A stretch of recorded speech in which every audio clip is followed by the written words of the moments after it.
Curia criminals ആണെന്നും അധാർമികമാണെന്നും പ്രഖ്യാപിച്ച് അവരിൽ നിന്ന് കൂരിയായി ശുദ്ധീകരിക്കാൻ അവരെ പുറത്താക്കാൻ വേണ്ടിയാണ് മാവോയിസ്റ്റ് രീതിയിൽ വിമത വൈദികര് ആക്രമണം നടത്തിയത്.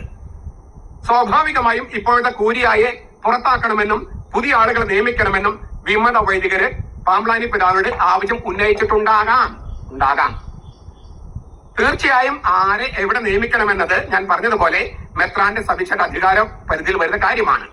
പക്ഷേ 2024 ജൂൺ 9 മുതൽ ഏകീകരണ കുർബാന ചൊല്ലാത്തവർ ശീഷ്മയിലാണെന്ന് മാർപ്പാപ്പയും സീറോ മലബാർ സഭയുടെ നേതൃത്വം തന്നെയും ഔദ്യോഗികമായി ലോകത്തെ മുഴുവൻ അറിയിച്ചിട്ടുള്ളതാണ്.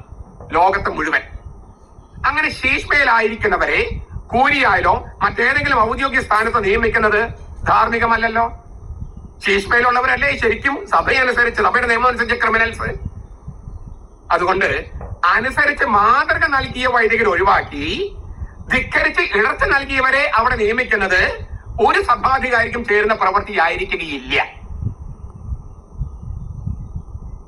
വിമതർ കൂരിയായി മാറ്റണമെന്ന് ആവശ്യപ്പെട്ടാലും സഭാ നേതൃത്വം അത് അംഗീകരിച്ചിട്ടില്ലല്ലോ. എന്തിനാണ് താൻ മുൻവിധിയോടെ ഇത് മുൻകൂറായി ആവശ്യപ്പെടുന്നത് എന്ന് ഈ വീഡിയോ കേൾക്കുന്ന ചിലരെങ്കിലും ചോദിച്ചേക്കാം. സഭാ നേതൃത്വത്തിൽ ചിലരുടെ ഇതുവരെയുള്ള നിലപാടുകളിൽ ബഹുഭൂരിപക്ഷം കത്തോലിക്ക വിശ്വാസികൾക്കും ആശങ്കയുള്ളത് കൊണ്ട് എന്നാണ് അതിനുള്ള മറുപടി. 10